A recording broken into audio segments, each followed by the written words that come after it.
ఓ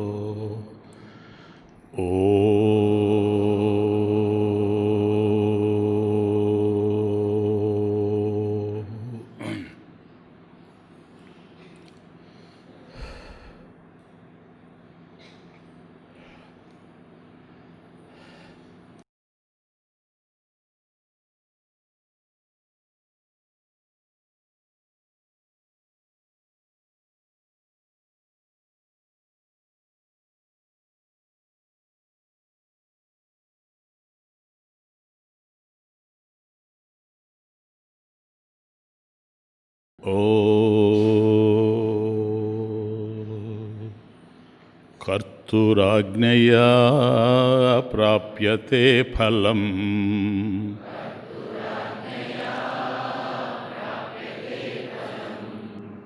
కర్మ కిం పరం కర్మ తజ్జడం.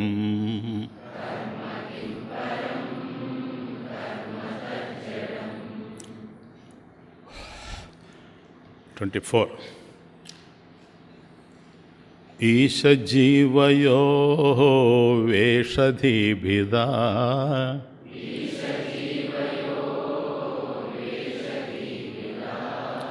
సత్స్వభావతో వస్తు కేవలం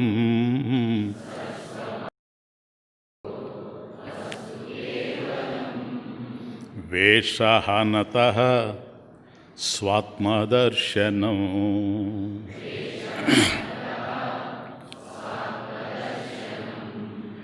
ఈశదర్శనం స్వాత్మరూపతః.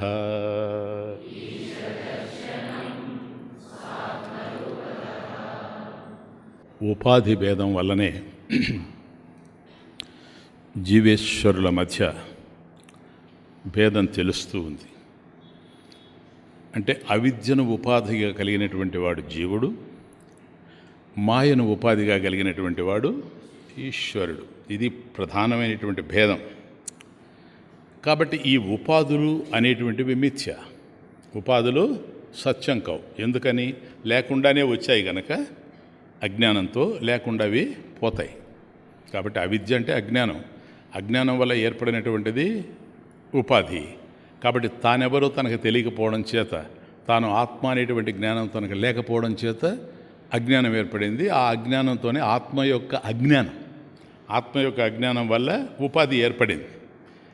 కాబట్టి ఒక్క దేహానికి సంబంధించి ఉండేటువంటి ఈ ఉపాధి జీవుడిదైతే, దీనికి అవిద్య ఉపాధి అయితే, అన్ని శరీరాలకి అన్ని ఉపాధులకు సంబంధించినటువంటి వాడు ఈశ్వరుడు గనక స్థూల సూక్ష్మాలన్నిటికి కూడాను అది మాయ. కాబట్టి ఈ ఉపాధుల్ని విచారణ ద్వారా తొలగించినప్పుడు, అంటే ఉపాధి ఏంటి, ఉపాధి సత్యమా కాదా అని ఉపాధి యొక్క విషయాలని గురించి మనం ప్రమాణరీత్యా, అంటే ప్రమాణ విచారం చేసినప్పుడు ఆ ఉపాధులన్నీ తొలగించబడుతున్నాయి. అలా ఉపాధులు తొలగిన తరువాత నిషేధావధి, ఉపాధులను తొలగించిన తర్వాత ఏదైతే మిగిలిందో అది నీ యొక్క స్వరూపం.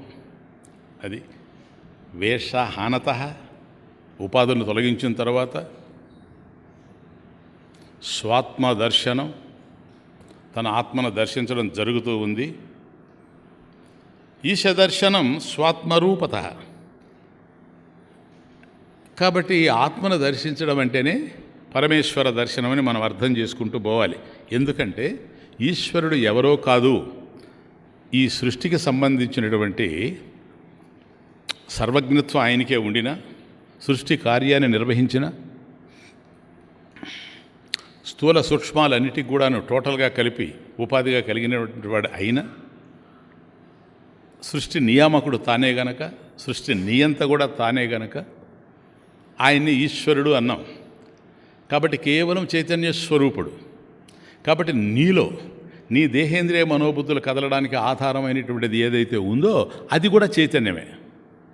కాబట్టి ఈశ్వరుడు చైతన్యమే, నీవు చైతన్యమే. చైతన్యాలు అనేటువంటివి రెండు లేవు. అది ప్రధానంగా ఈరోజు చైతన్యాలు రెండు ఉండేందుకు అవకాశం లేదు. కాబట్టి ఎప్పుడైతే ఈశ్వరుడు నీ చైతన్యమై ఉన్నాడో, నీ ఆత్మ అయి ఉన్నాడో, కాబట్టి ఆత్మను దర్శించడము అంటేనే ఈశ్వరుని దర్శించడము. ఎందువల్ల నీ ఆత్మ కన్నా అన్యంగా ఈశ్వరుడు లేడు గనక ఆత్మదర్శనమే ఈశ్వర దర్శనం. అంతేగాని అలా కాకుండా మరొక విధంగా ఈశ్వరుని దర్శించేటువంటి అవకాశం లేదు. ఏ విధంగా దర్శిస్తావు? ఇంత ప్రశ్నలు. కాబట్టి ఇంకొక విధంగా ఈశ్వరుని దర్శించలేవు. ఈశ్వరుని దర్శించడం అంటూ జరిగింది అంటే అది వేషహానత స్వాత్మదర్శనం. ఈ ఉపాధులు తొలగిన తర్వాత నీ ఆత్మ నీవుగా దర్శనం అయిపోతూ ఉంది. ఈశ దర్శనం అంటే భగవంతుని యొక్క దర్శనం ఏమిటి స్వామీజీ? ఈశ్వరుడు యొక్క దర్శనం అంటే స్వాత్మరూపత. అది నంబర్ 25, స్వాత్మరూపత. కాబట్టి భగవంతుడిని, ఈశ్వరుని దర్శించడం అంటే నీ ఆత్మగా నువ్వు దర్శించాల్సిందే కానీ మరో విధంగా దర్శించేందుకు అవకాశం లేదు అని 24, 25 శ్లోకాల్లో చాలా లోతైనటువంటి విషయాన్ని, చాలా అద్భుతమైనటువంటి విషయాన్ని మనం విచారణ చేసి తెలుసుకున్నాం. ఈరోజు నంబర్ 26, ఆత్మసంస్థితి స్వాత్మదర్శనం.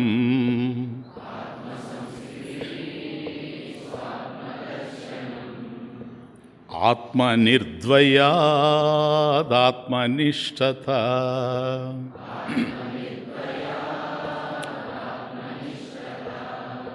ఆత్మసంస్థితి స్వాత్మదర్శనం.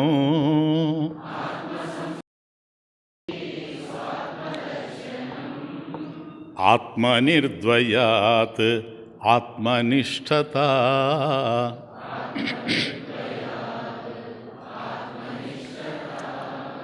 ఆత్మసంస్థితి స్వాత్మదర్శనం.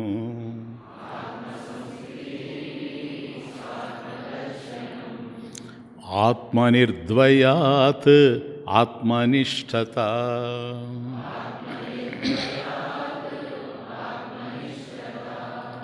కాబట్టి ఆత్మదర్శనమే స్వ ఆత్మదర్శనం. నిజమైనటువంటి నీ ఆత్మ స్వ ఆత్మ, స్వాత్మ. కాబట్టి నిజమైనటువంటి ఆత్మదర్శనం, నీ ఆత్మను నువ్వు దర్శించడం ఏదైతే ఉందో అదే ఈశ్వర దర్శనం అని తెలుసుకున్నాం కదా. ఇప్పుడు కాబట్టి మనం చేయాల్సింది ఏంటి? ఆ ఆత్మని దర్శించడం, స్వాత్మ దర్శనం. అది డిఫరెన్స్. ఆత్మదర్శనం అనకుండా ఆత్మకు అనేకమైనటువంటి అర్థాలు ఉన్నాయి కనుక దేహాన్ని కూడా ఆత్మని అంటారు. కాబట్టి ఇక్కడ స్వాత్మ దర్శనం, స్వ ఆత్మ దర్శనం, నీ నిజ ఆత్మ దర్శనం.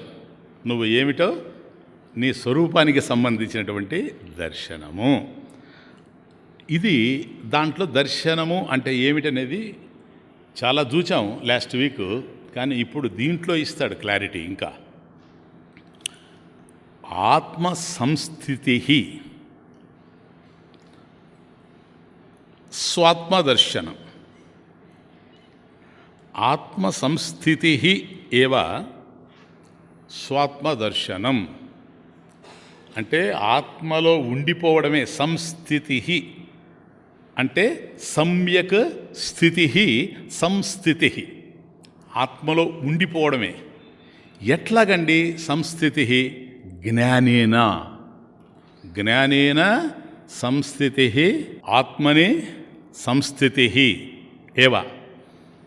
అంటే ఆత్మలో చక్కగా ఉండిపోవడమే సంస్థితి. సమ్యక్ స్థితి అంటే చక్కగా ఉండడం అంటే జ్ఞానేన.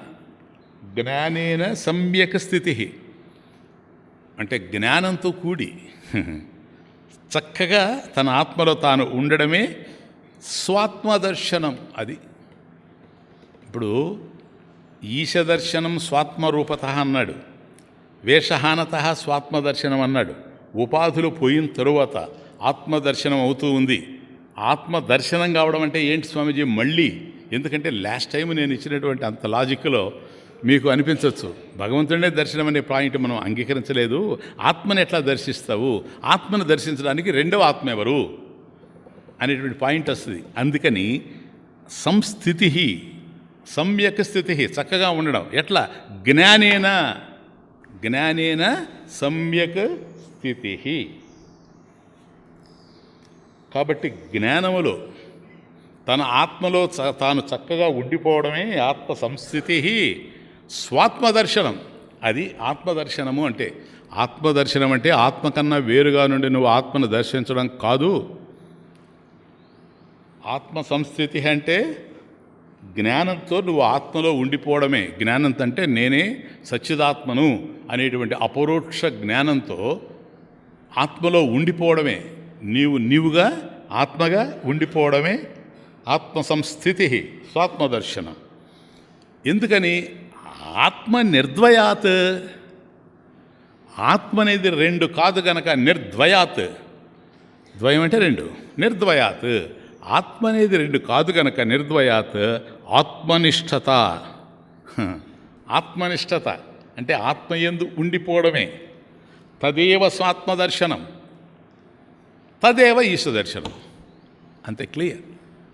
కాబట్టి ఆత్మ అన్నిటినీ, ఉపాధులన్నిటినీ తొలగించిన తర్వాత నేనే ఆత్మను అనేటువంటి స్థితిలో దర్శనం అంటే ఏంటో ఒకటి క్లారిఫై చేస్తున్నాడు. స్వాత్మదర్శనం, నీ నిజ ఆత్మదర్శనం. ఎట్లా?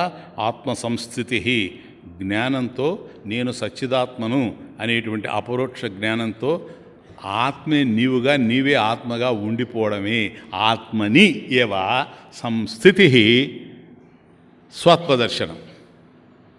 క్లియర్నా? కాబట్టి ఆ ఆత్మదర్శనమే ఈశదర్శనం. స్వాత్మరూపత ఈశదర్శనం. కాబట్టి సంస్థితి అంటే ఏంటో బాగా అర్థం చేసుకోవాలి. ఆత్మని సంస్థితి, సమ్యక్ స్థితి, ఆత్మలో చక్కగా ఉండిపోవడమే. అంతేగాని అదే ఆత్మదర్శనం అంటే. సంస్థితి, సమ్యక్ స్థితి. స్వామీజీ, ఆత్మలో ఉండిపోవడం అంటే సంస్థితి, సమ్యక్ స్థితి కదా.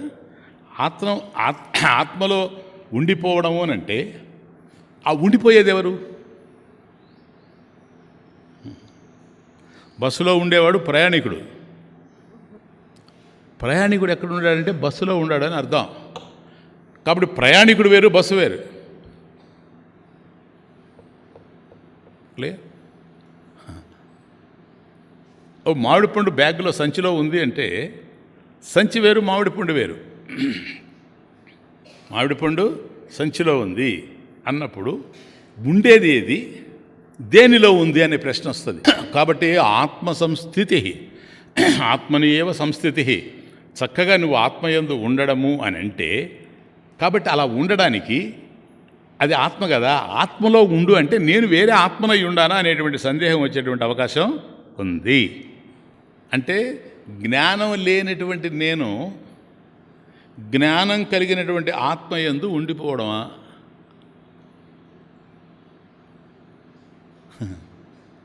ఆత్మ జ్ఞానస్వరూపం, చిదాత్మస్వరూపం. కాబట్టి అది జ్ఞానస్వరూపం కనుక ఆత్మని, అటువంటి ఆత్మయందు చిదాత్మని సంస్థితి, సమ్యక్ స్థితి, నువ్వు చక్కగా ఉండిపోవడము అని అంటే నేను జ్ఞానం లేనివాడిని అయి ఉండాల.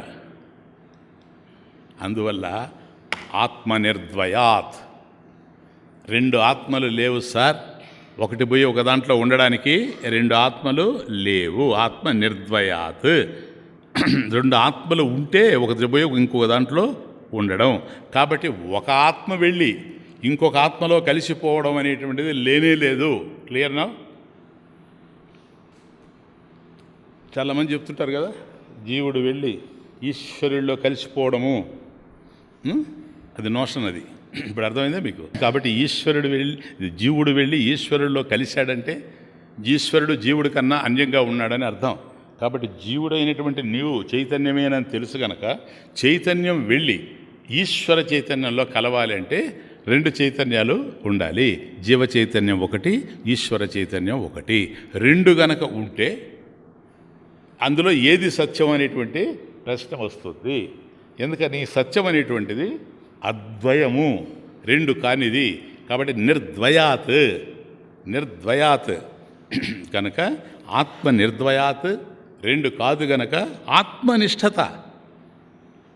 కాబట్టి అక్కడికి వెళ్ళి మళ్ళీ కలవడం అంటూ లేదు.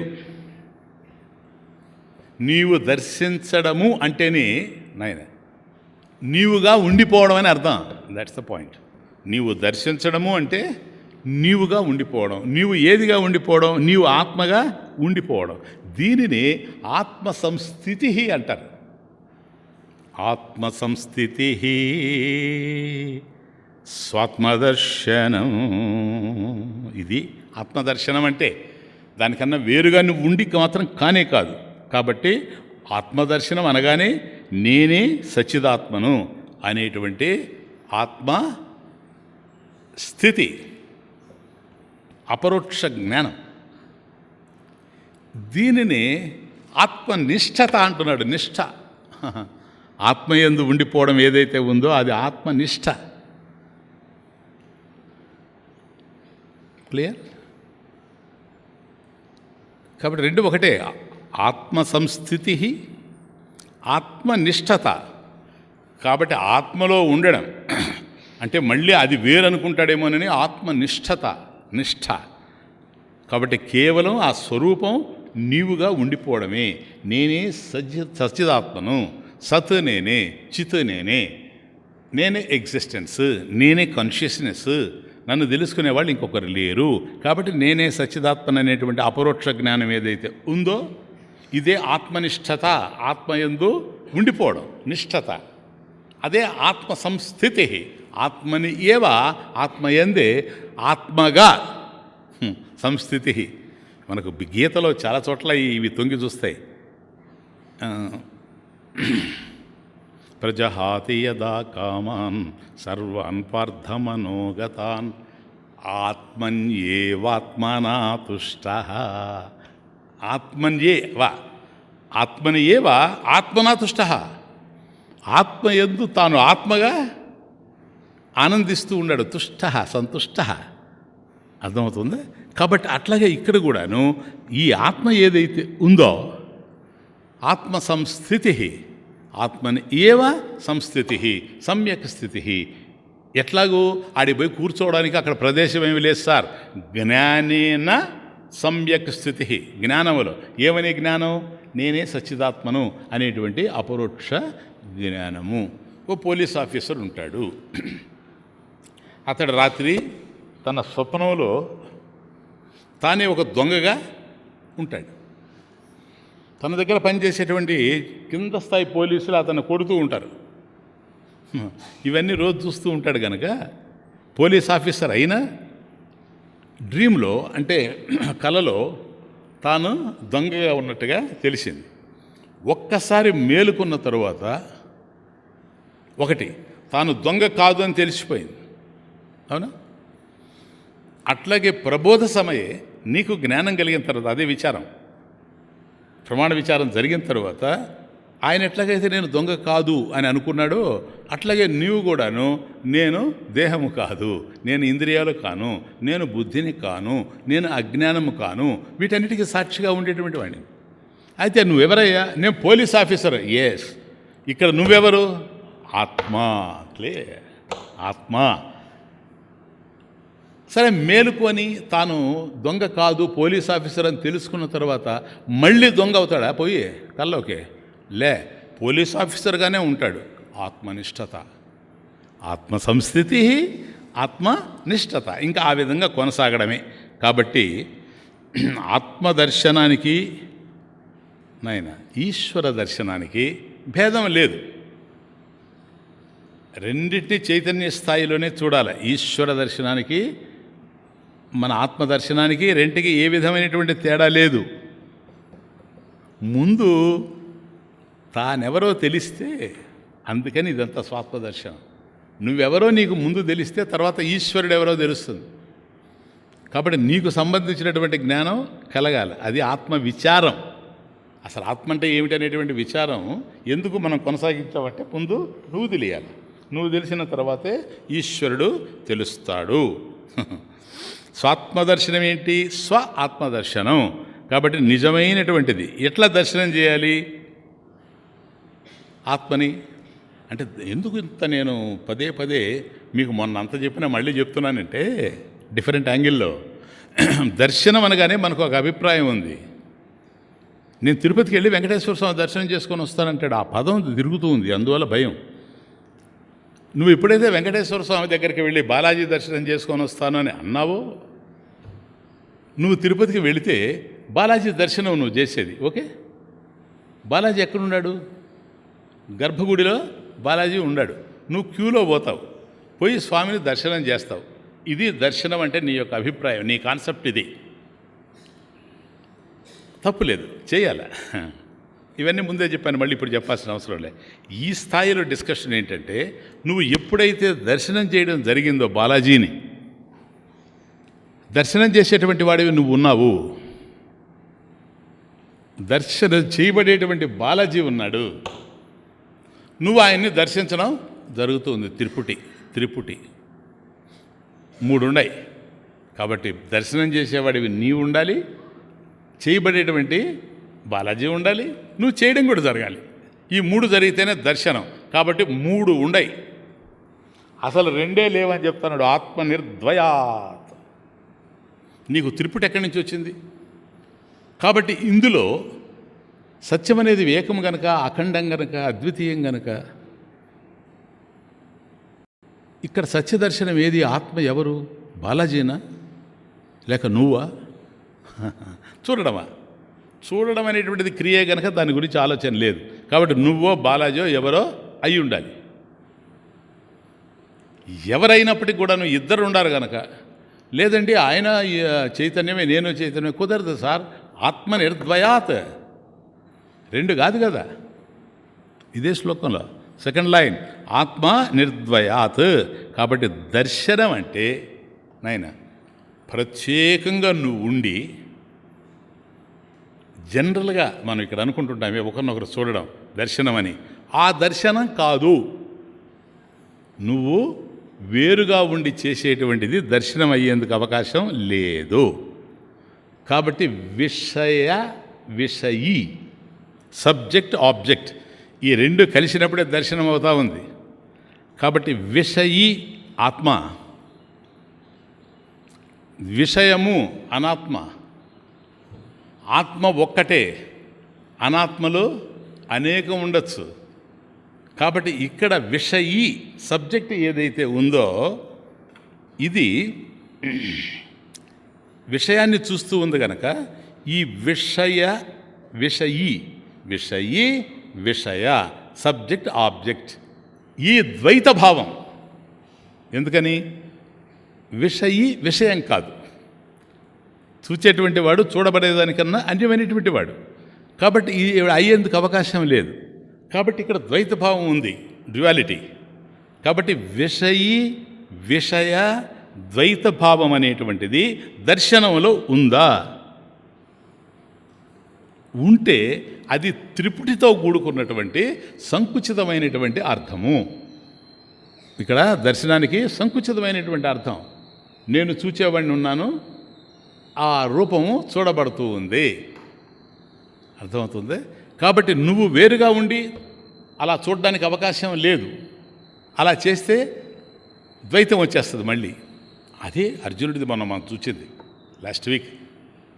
అంతా అన్ని రూపాల్లో, ప్రతి రూపంలో కూడా భగవంతుడిని చూచి చివరికి నాకు భయం వేస్తుంది అని అర్జునుడు అన్నాడు. అంటే ఎందుకు భయం వేసింది? తాను వేరుగా ఉన్నాడు కనుక. అన్నిట్లో భగవంతుడిని చూచాడు, ఒక్క చోట కాదు. మళ్ళీ మనం దర్శనం అంటే ఒక చోట చూస్తాం స్పేస్లో, అటువంటిది కాదు. ఎక్కడెక్కడ ఏదేది కనిపించినా దాంట్లో అంతా భగవత్ స్వరూపాన్ని దర్శనం చేశాడు. అది విశ్వరూప దర్శనం అంటే, కాస్మిక్ విషన్. అంత దర్శనం జరిగిన తరువాత కూడా భయపడ్డాడు అని అంటే ఎందుకు భయపడ్డాడు?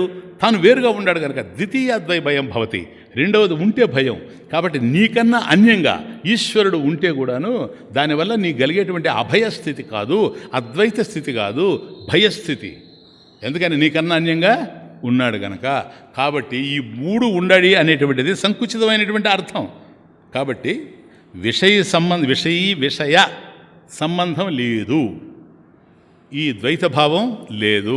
నేను ఆత్మని, ఆత్మ సంస్థితి అంటే నేను ఆత్మయందు ఉంటున్నాను అని అంటే విషయములో ఉండడము కాదు, విషయిలో విషయంగా ఉండడము కాదు. ఈ విషయీ ద్వైత భావము లేనిటువంటి స్థితి ఏదైతే ఉందో అది ఆత్మని సంస్థితి. క్లియర్నా? కాబట్టి ద్వైత భావం లేకుండా మీరు అనుకునేటువంటి దర్శనం సాధ్యం కాదు. అంతే, ఇంకేలా చెప్పడం అంతకన్నా మించినటువంటి అవకాశం లేదు. కాబట్టి వేదాంతంలో దర్శనం అంటే విషయ ద్వైత భావము లేనిటువంటి స్థితియే దర్శనము అని అర్థం.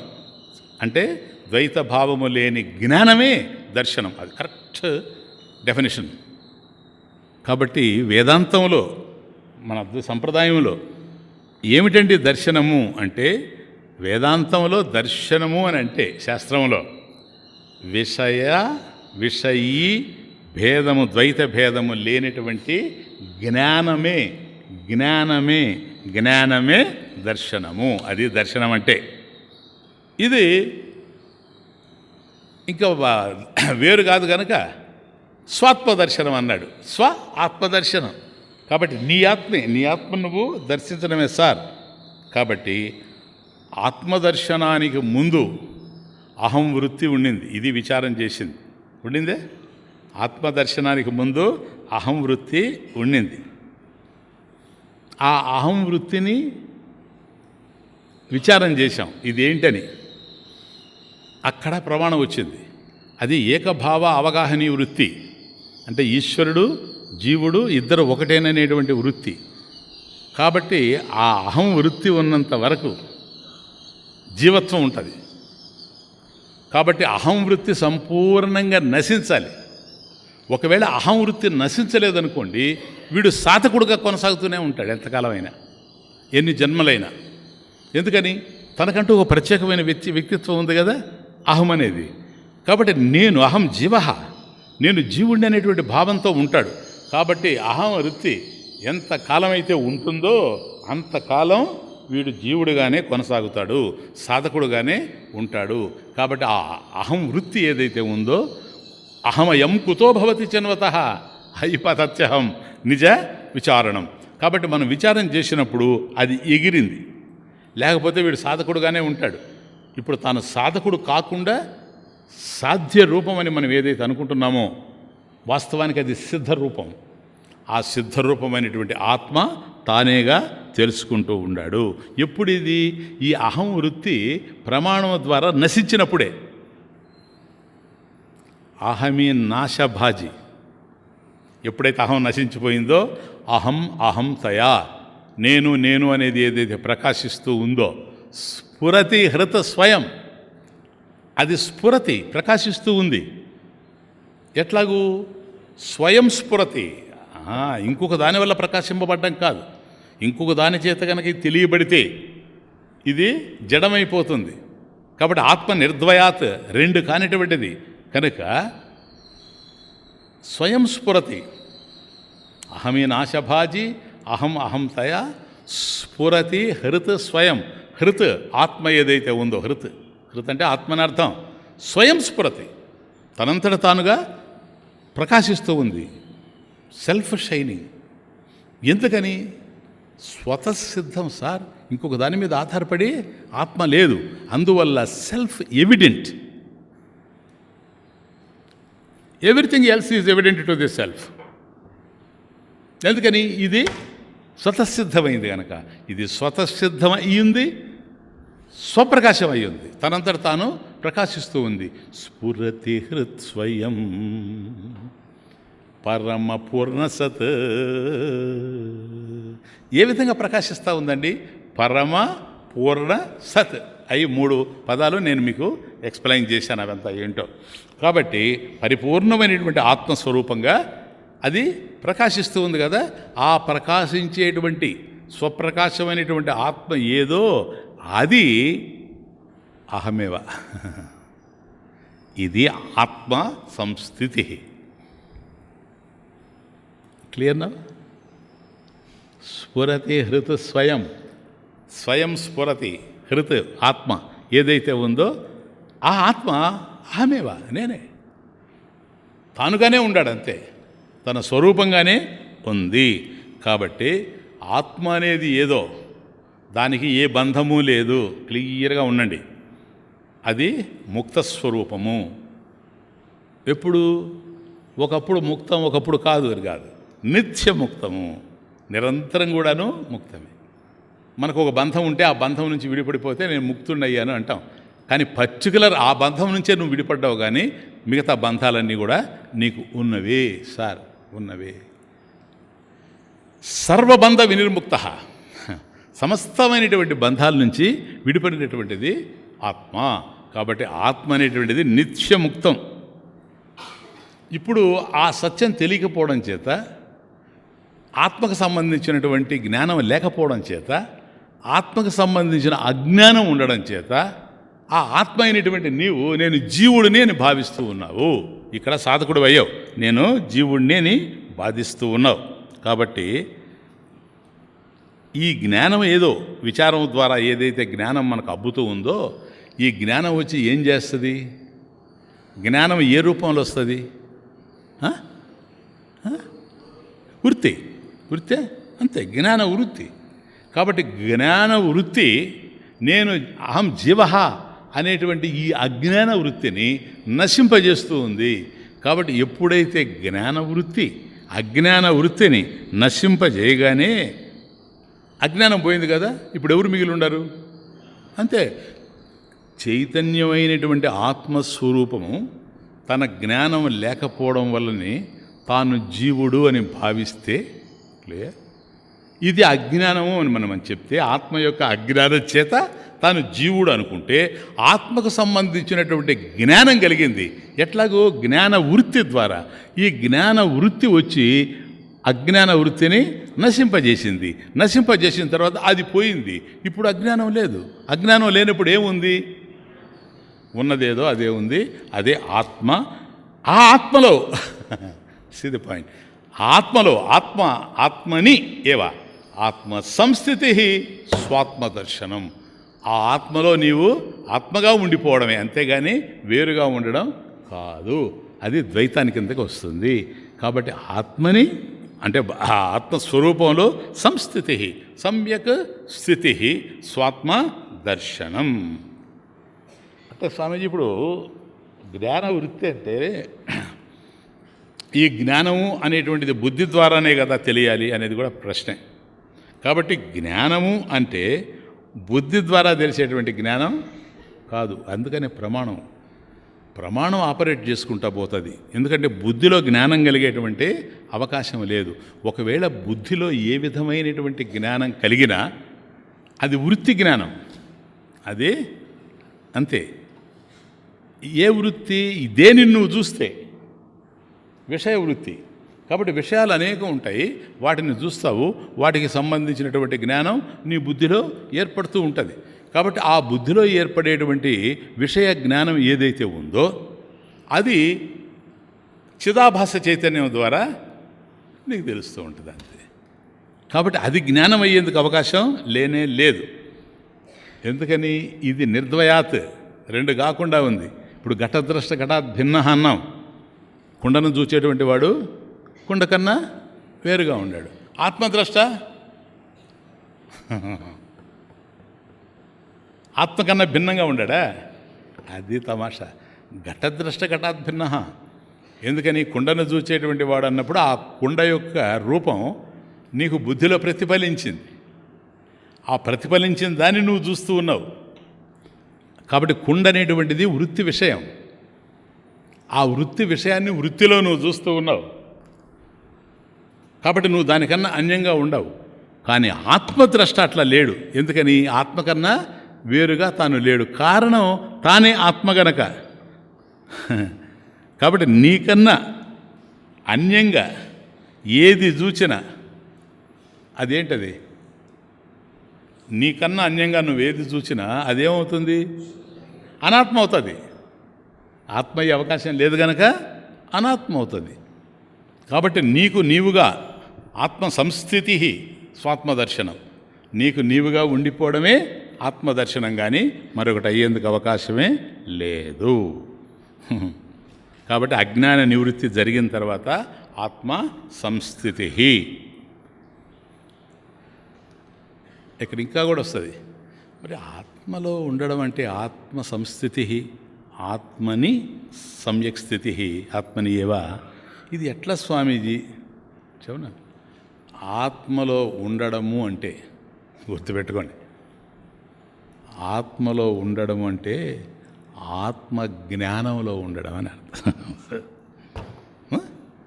ఎందుకని ఇది ముందే మనం ప్రమాణ విచారంలో డిస్కస్ చేసేసాం. ఆత్మ అంటే ఏంటని, ఆత్మకః సచ్చిదానంద స్వరూపమేవా, సత్ అంటే ఏంటి, చిత్ అంటే ఏంటి, ఆనందం అంటే ఏమిటి, ఇవన్నీ మనం చూచాం. ఏనాయనా క్లియరా? కాబట్టి ఆత్మలో ఉండడము అంటే మళ్ళీ పొరపాటు పడతారు. అదేదో ఒక స్వరూపంగా, అదేదో ఒక స్పేస్కి కన్ఫైన్ అయి ఉన్నట్టుగా, లిమిటెడ్ స్పేస్లో అది ఉన్నట్టుగా, దాంట్లో పోయి మనం కూర్చున్నట్టుగా, కుర్చీలో కూర్చున్నట్టుగా అభిప్రాయపడతారు. కాబట్టి ఆత్మ సంస్థితి, ఆత్మలో నీవు ఉండడము అంటే ఆత్మ జ్ఞానములో ఉండడము, అంటే నువ్వే జ్ఞానస్వరూపంగా ఉండడము, బోధస్వరూపంగా ఉండడము.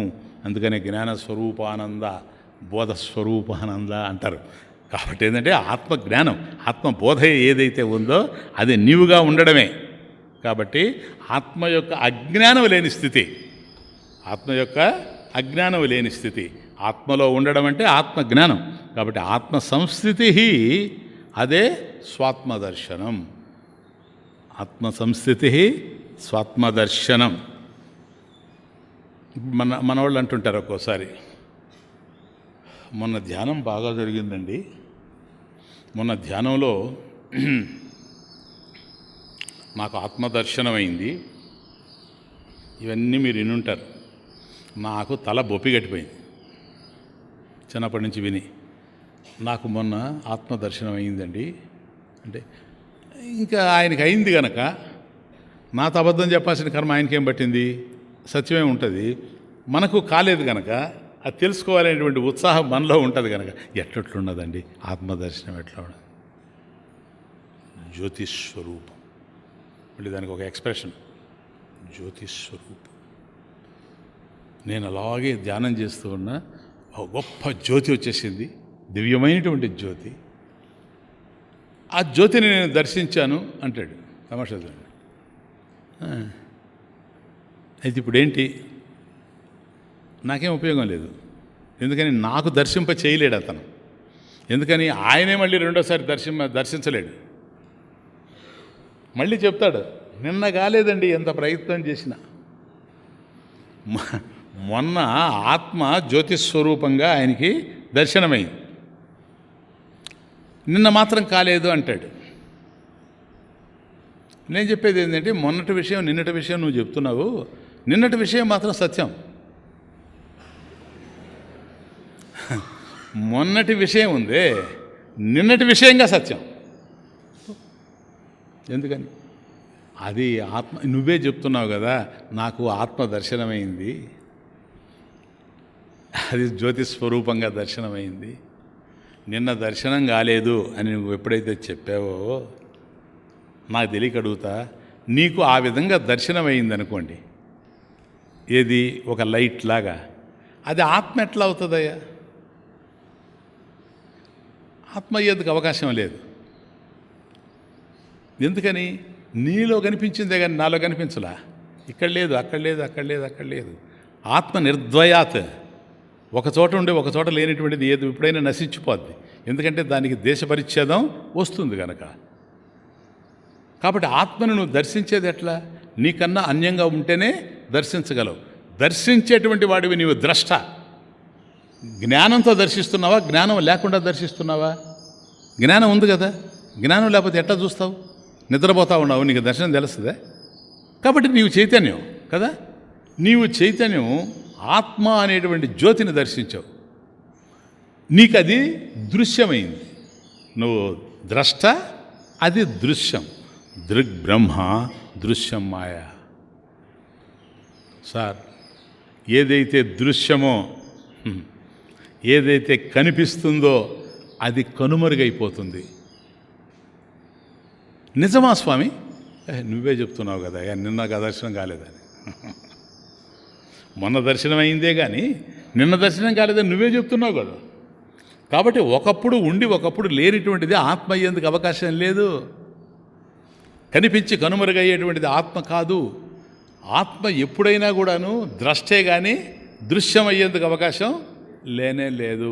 ఎందుకని ఏకమేవా అద్వితీయం బ్రహ్మ. Clear now. కాబట్టి ఆత్మ నాకు దర్శనం అయింది అని నువ్వు చెప్పడం, దాన్ని అజ్ఞానము అంటారు. అంటే ఆత్మకు సంబంధించిన జ్ఞానం లేకపోవడం వల్లనే నువ్వు చెప్తున్నావు కనుక అది అజ్ఞానం. ఈ అజ్ఞాన ఆవరణ కనుక తొలగింది అంటే నీవు ఆత్మగా నీకు తెలిసిపోతావు. అది ఆత్మ సంస్థితి, తదేవ ఆత్మదర్శనం. క్లియర్గా ఉంది చూడండి ఆయన. అయితే స్వామీజీ అంతా ఆత్మే అన్నప్పుడు చూచింది చూడబడేది రెండు ఆత్మే కదా. నేను చూచాను, నేను చైతన్యం అంటున్నారు మీరు. వేస్ బాగుంది, నేను చైతన్యమే. కానీ స్వామీజీ ఒక్కటి చెప్పండి, నాకు కనిపించింది జ్యోతి రూపంలో, అది కూడా చైతన్యమే ఎందుకు అనుకోకూడదు? ఎందుకని? ఉండేది ఒకటే కదా. అట్లా కనిపించింది, ఇట్లా కనిపించింది, కనపడదు సార్. ఎందుకని? ఆత్మ నిర్ద్వయాత్. అక్కడ పాయింట్ అదే. మహర్షి ప్రత్యేకంగా నిర్ద్వయాత్ అనేటువంటి పదాన్ని తీసుకురావడంలో అది ఏకమే కానీ రెండు అయ్యేందుకు అవకాశం లేదు. ఆత్మ నిర్ద్వయాత్, ఆత్మనిష్టత. Next question. స్వామీజీ ఇప్పుడు జ్ఞాన వృత్తి వల్ల మనం అజ్ఞాన వృత్తి పోయింది, మనం ఆత్మను తెలిసిపోయింది. ఇప్పుడు వృత్తులు ఉండవా? చాలా ఈ డౌట్ అందరికీ వస్తుంది. వృత్తులు ఉండవా? జ్ఞానికి వృత్తులు ఉండవా? ఎందుకని? ఆత్మస్థితిలో ఉన్నాడు కదా. మహర్షి కూడాను, మహర్షి ఆత్మస్థితిలో ఉన్నాడు అంటే దాంట్లో సందేహం ఏముంది? ఆత్మ సంస్థితి, ఎప్పుడు ఆత్మస్థితిలోనే ఉన్నాడు. కానీ స్వామీజీ ఒక గ్లాసు మంచినీళ్ళు తెమ్మని అడిగాడు కదా మహర్షి. అవును, అతను తీసుకెళ్ళి ఇస్తున్నాడు కదా సేవకుడు. అవును, ఇది మా ముందరే జరిగింది కదా. నిజమే. మరి ఒక గ్లాసు మంచినీళ్ళు తెమ్మని మహర్షి అడిగాడంటే ఒక అతను తనకన్నా వేరుగా ఉంటాడా లేదా? అతను తెచ్చినటువంటి మంచినీళ్ళు వేరుగా ఉన్నాయా లేదా? గ్లాసు మంచినీళ్ళు, ఈ మంచినీళ్ళు తీసుకురా అని చెప్పేటువంటి వృత్తి, థాట్ ఏదైతే ఉందో ఇది ఆయన మనసులో కదిలింది కదా. కాబట్టి ఆత్మలో ఉండేటప్పుడు ఆత్మలో వృత్తులు ఎక్కడి నుంచి వస్తాయి? మరి మహర్షిలో వృత్తులు, ఇవన్నీ మహాత్ములు చూసినప్పుడు వాళ్ళ వైభవం అర్థం కాకపోగా ఇటువంటి పిచ్చి ప్రశ్నలంతా లేస్తాయి. దీని శాస్త్రం క్లియర్గా చెప్పింది. నాయన, ఆత్మనిష్ఠునికి అంటే ఆత్మయందే ఉండేవాడు, ఆత్మనిష్టత. ఆత్మనిర్ద్వయాత్ ఆత్మనిష్టత. ఆత్మనిష్టలో ఉండేటువంటి వాడికి వృత్తులు ఉంటాయా ఉండవా అనేది క్వశ్చన్. నేను అడుగుతున్న ప్రశ్న ఉంటే ఏమి అని. వృత్తులు ఉండడం వల్ల, వృత్తులు ఉంటాయి నాయన, మనసులో వృత్తులు ఉంటాయి. వాటిని కూడా ప్రకాశింపజేసేవాడు కదా తాను. తర్వాత శ్లోకం వస్తుంది. వాటిని కూడా ప్రకాశింపజేసేవాడు. కాబట్టి వృత్తులు ఏవైతే ఉన్నాయో ఆ వృత్తులన్నీ కూడాను వాటిని చూస్తూ ఉన్నా కూడా ఆయన యొక్క ఆత్మస్థితికి ఎక్కడ దెబ్బ తగలుతా ఉంది అనేది ప్రశ్న. ఇప్పుడు అలలు ఉన్నాయి, సముద్రం ఉంది. అలలు ఉండడం వల్ల సముద్రం యొక్క అఖండత్వానికి ఏమన్నా దెబ్బ తగులుతూ ఉందా? ఎందుకు తగలదు చెప్పు? లేలే, అలలు ఎవరు? సముద్రమే కదా. ఇప్పుడు ఇక్కడ ఈ దశలో అలలు సముద్రమే. సముద్రం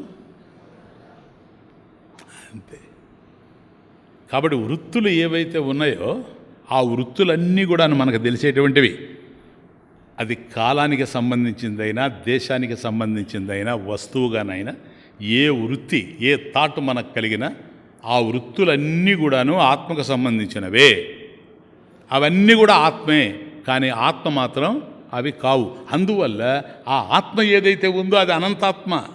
అనంతాత్మ అంటే దేశతః కాలతః వస్తుతశ్చ అపరిచ్ఛిన్నత్వాత్.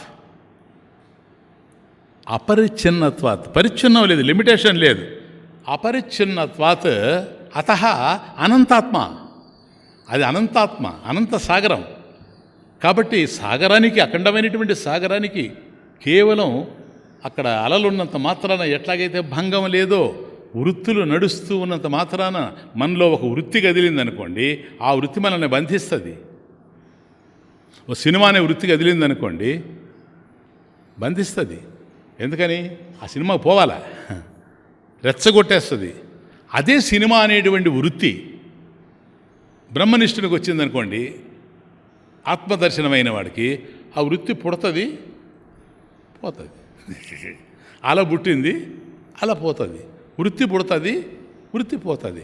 కాబట్టి వృత్తులు అన్నిటినీ ఎట్లాగైతే చూస్తూ ఉన్నాడో, తన చేత చూడబడేటువంటి ఇవన్నీ కూడాను అధిష్టానమైనటువంటి పరబ్రహ్మం కన్నా ఎట్లా అన్యం కాకుండా ఉండాయో, అట్లాగే తనలో వృత్తులు తెలుస్తూ ఉండినప్పటికి కూడాను ఆ వృత్తుల్ని చూస్తాడు. వృత్తులన్నీ తానే, కానీ తాను మాత్రం వృత్తులు గాడు, పరిమితంగా లేడు కనుక. అందువల్ల అనంతాత్మ, అంతటా ఉండేటువంటి వాడు. ఇటువంటిదే స్వాత్మదర్శనం. ఈ స్వాత్మదర్శనం ఏవ సర్వదర్శనం. ఇక్కడ సర్వజ్ఞుడు, సర్వదర్శి, విష్ణు సహస్రనామాలు కూడా వస్తుంది సర్వదర్శి, అంతటా అట్ ఏ టైం దర్శించేటువంటి వాడు. ఇప్పుడు మనం ఇట్లా చూస్తున్నాము అంటే మన దృష్టి ముందుకుంది కనుక వెనకేముందో తెలియదు. కాబట్టి అన్ని ప్రదేశాల్లో, అన్ని కాలాల్లో, ఎందుకంటే ఉండేది ఒకటే కనుక, నిర్ద్వయాత్, ఆత్మనిర్ద్వయాత్. కాబట్టి సర్వదర్శనం ఏదో దానిని కలిగి ఉన్నటువంటి వాడు సర్వదర్శి. సర్వదర్శి అంటే సర్వజ్ఞానము కలిగి ఉండడం అంటే సర్వం పశ్యతి, సర్వం పశ్యతి స్వాభావికేన బోధేన. బోధ అంటే జ్ఞానం. స్వాభావికేన బోధేన సర్వం పశ్యతి ఇది సర్వదర్శి. కాబట్టి సహజంగా తనకు ఉండేటువంటి స్వాభావికేన బోధేన, శంకర స్వాభావికేన బోధేన. కాబట్టి సహజంగా తనలో ఏ జ్ఞానం అయితే ఉందో ఈ జ్ఞానం చేత సమస్తాన్ని దర్శిస్తూ ఉన్నాడు కనుక తనకన్నా అన్యం కాకుండా. ఇప్పుడు సముద్రం దర్శించిందంటే సముద్రాన్ని ఎన్ని అలలు వచ్చినా కూడాను తనకన్నా అన్యం కాకుండానే దర్శిస్తుంది. ఈ అఖండమైనటువంటి దర్శనం, అఖండ దర్శనం ఎట్లాగైతే ఉందో జ్ఞానికి కూడాను అటువంటి దృష్టే ఉంది. స్వాభావికేన బోధేన, బోధేన అంటే జ్ఞానేన. కాబట్టి సహసిద్ధంగా ఉండేటువంటి జ్ఞానం, సర్వజ్ఞానం చేత, సహజ జ్ఞానం చేత, సర్వజ్ఞానం, సహజ జ్ఞానం, ఇదే సర్వజ్ఞ అంటాం మనం. ఆత్మనిష్టత, ఆత్మనిర్ద్వయాత్, ఆత్మనిష్టత. కాబట్టి ఆత్మనిష్టలో ఉండడం అంటే ఇదే. అంటే స్వామీజీ అంతా బాగానే అర్థమవుతుంది, కానీ కొద్ది కన్ఫ్యూజన్ ఉంది. అంటే ఈ ఆత్మదర్శనంలో ఆత్మను దర్శించడానికి మరొక జ్ఞానం లేదంటారా? ఆత్మను తెలుసుకోవడానికి ఆత్మజ్ఞానం నాకు కలగాలి. కాబట్టి ఆత్మకు సంబంధించిన జ్ఞానం నాకు కలగాలి అంటే ఆత్మను తెలుసుకునేటువంటి జ్ఞానం వేరుగా లేదా? ఉండొచ్చు. అప్పుడు ఇది ఆత్మ కాకుండా పోతుంది. ఎందుకని? దృశ్యం కనుక నువ్వు తెలుసుకుంటూ ఉండాలి. ఈ డౌట్ కూడా లేకుండా ఉండడానికి నెక్స్ట్ శ్లోక 27. జ్ఞానవర్జిత జ్ఞానహీనచిత్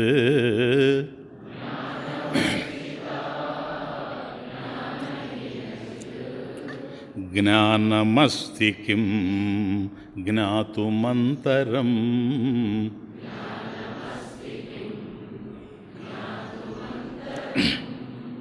జ్ఞానవర్జిత జ్ఞానహీనచిత్.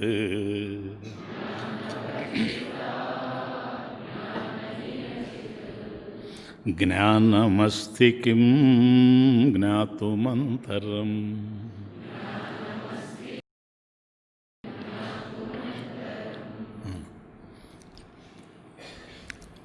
శ్లోకమే జాగ్రత్తగా అర్థం చేసుకోండి.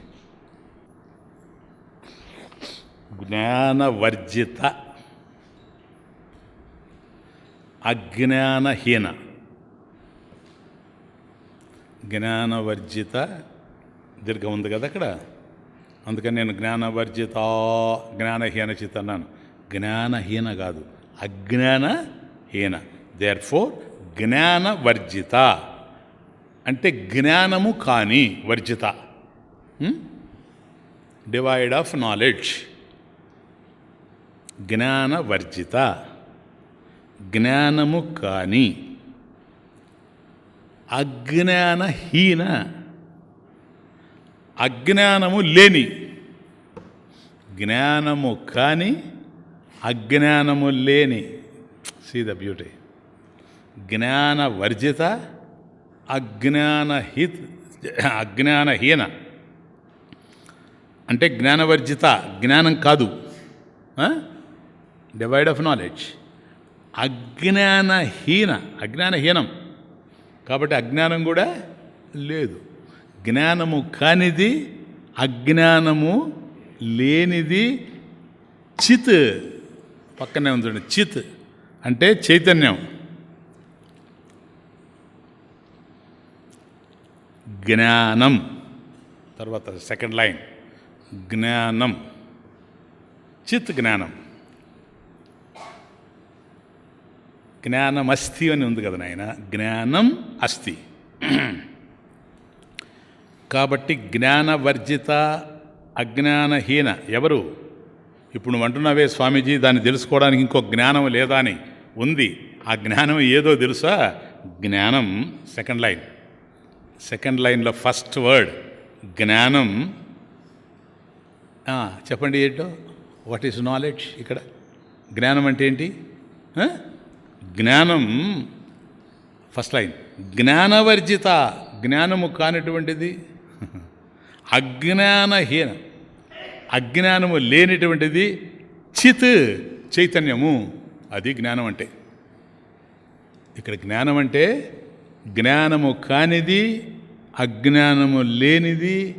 ఏ చైతన్యం అయితే ఉందో, జ్ఞానము కాని, అజ్ఞానము కాని పోని, జ్ఞానము కానీ అజ్ఞానము లేని చైతన్యం ఏదైతే ఉందో అదే జ్ఞానము. ఇది జ్ఞానం అంటే. ఓకే, ముందు టెక్స్ట్ అర్థం కానివ్వండి మీకు శ్లోకం. తర్వాత ఏముందో చూడండి, జ్ఞానం అన్న తర్వాత అస్థి కదా, జ్ఞానం అస్థి. జ్ఞానం అనేది చిత్, జ్ఞానం చిదేవా. ఎట్లాగూ? జ్ఞానవర్జిత, అజ్ఞానహీన. జ్ఞానం చిత్, అది చైతన్యం. అస్థి కిం జ్ఞాతుమంతరం. జ్ఞానం అయిన తర్వాత సెకండ్ లైన్లో తర్వాత అస్థి కిం జ్ఞాతుం అంతరం. జ్ఞాతుం తెలుసుకోవడానికి, అంతరం ఏదైనా వేరుగా, అంతరం డిఫరెంట్గా. అంతరం ఏదైనా వేరుగా అంటే తెలుసుకోవడానికి ఏదైనా వేరుగా. అస్థి కిం, కిమస్తి, అస్థి కిం ఉందా?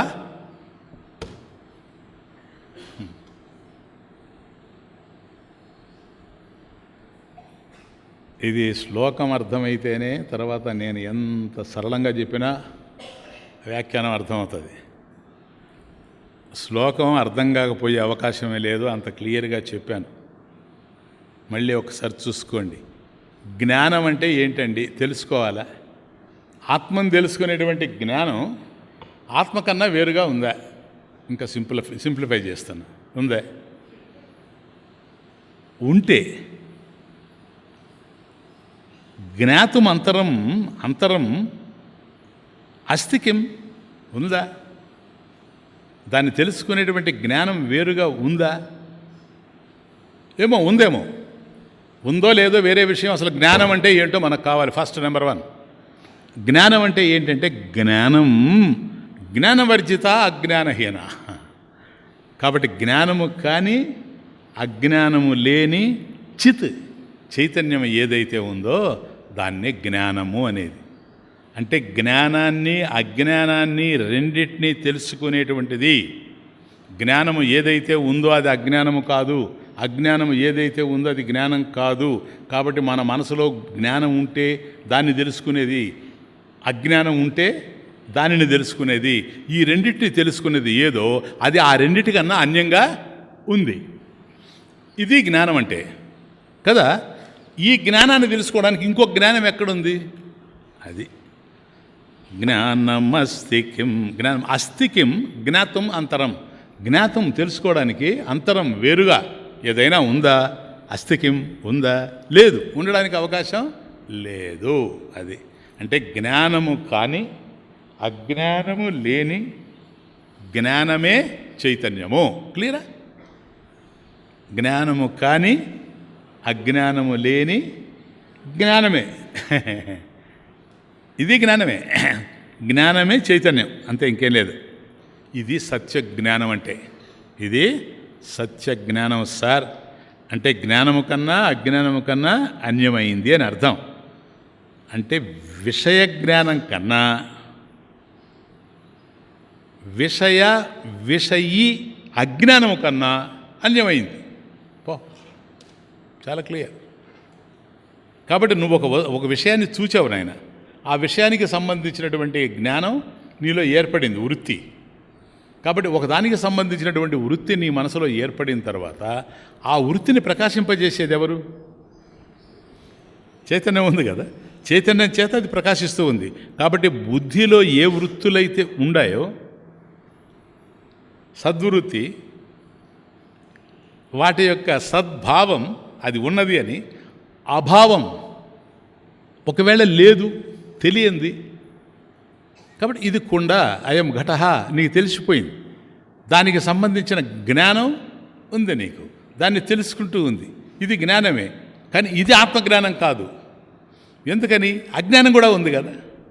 అదేమిటి తెలియదు. మనం అడుగుతాం. కొత్తగా ఒక పండు వచ్చింది అనుకోండి, ఇతర దేశాల నుంచి మార్కెట్కి వెళ్ళి కొనబోయేటప్పుడు మనం అడుగుతాం, ఈ పండు ఏంటంటే ఎప్పుడు నేను చూడలేదంటాం. అంటే అది తెలియడం లేదు నీకు. అంటే దానికి సంబంధించిన జ్ఞానం లేదు. దానికి సంబంధించిన జ్ఞానం లేనప్పుడు మనసులో ఏముంది?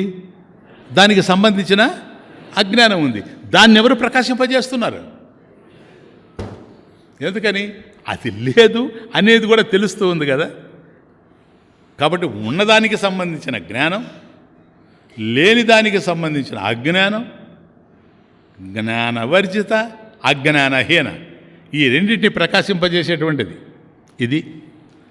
ఇటువంటి చైతన్యాన్ని జ్ఞాతం అంతరం కిమస్తి, దీన్ని తెలుసుకునేది ఎవరని అంటే నా బుద్ధిలో ఉండేటువంటి బుద్ధి వృత్తుల్ని, వాటికి సంబంధించిన జ్ఞానాన్ని అజ్ఞానాన్ని చైతన్యం తెలుసుకుంటూ ఉంటే ఇటువంటి చైతన్యాన్ని తెలుసుకునేటువంటి మరొక జ్ఞానం ఎక్కడుంది? కాబట్టి చైతన్యం అనేటువంటిది తెలిసేది కాదు. క్లియరా?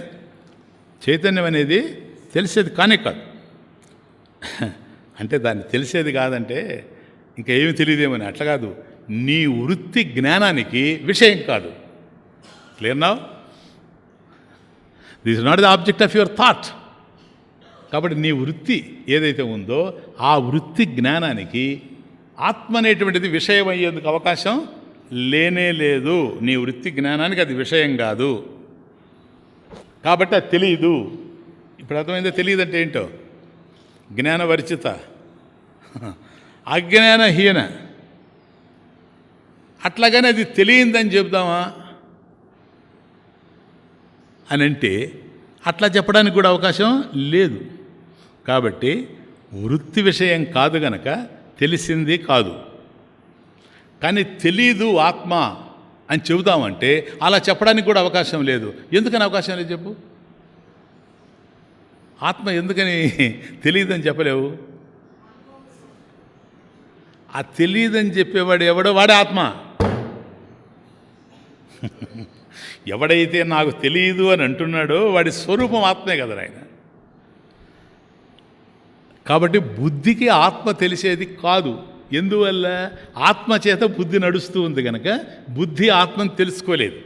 బుద్ధి ఆత్మకు విషయమే కానీ